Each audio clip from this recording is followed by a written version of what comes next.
हो जरा साईडला बसला की जरा तिकडे उठून रस्त्यावरच काय असते हो म्हातारी गाण झाली तरी ते डायरीज घेऊन बसत या काय लेकीला फोन लावून का माझ्या अंगावर हातो काय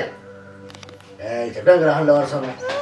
मला दिसाना गेलं माझ्या डोळ्याचं ऑपरेशन झालं मला नीट तरी सांगायचं की रे बाबा मी मग बाजूला बसलो असतो की रे लेका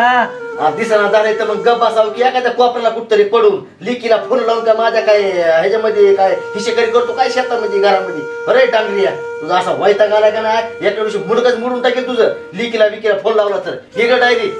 झालास का पेरला डायरीचा आता इतर उतर केलं ना मुडकच मोडून टाकेल आता पायाचा काय खुळखुळात करून टाकेल तुझ्या डांगरिया ए बाबा मी उपाशी आहे माझी बायको उपाशी आहे आम्हाला जेवायला देऊन जा रे बाबा मी तुला हात जेवायला काय हात पाय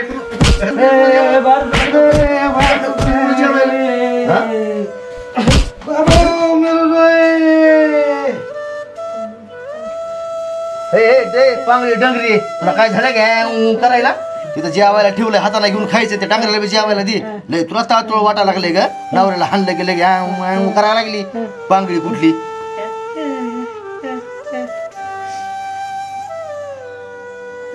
काहीच्या पुढं का आता हाणून घ्यावं का काय बाबा करायला लागली डंगरी कुठली अगं तिथं गिळाय ठेवलंय गिळायला हाताने खा घेऊन पुन्हा दोघं नवरा बायको ते डंगर तू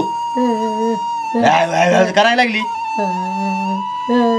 अक्षर बसताय का मी काय म्हणतोय ती मावशी ओ मावशी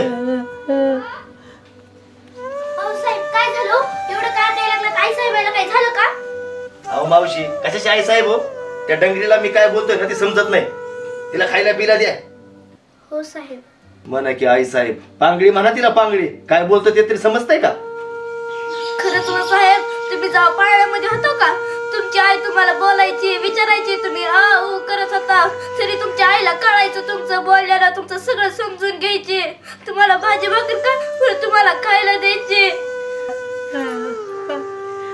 खरंच खरंच हो साहेब तुमच्या आईला येडी आहे लुळी पागडी आहे त्याला काहीच कळत ना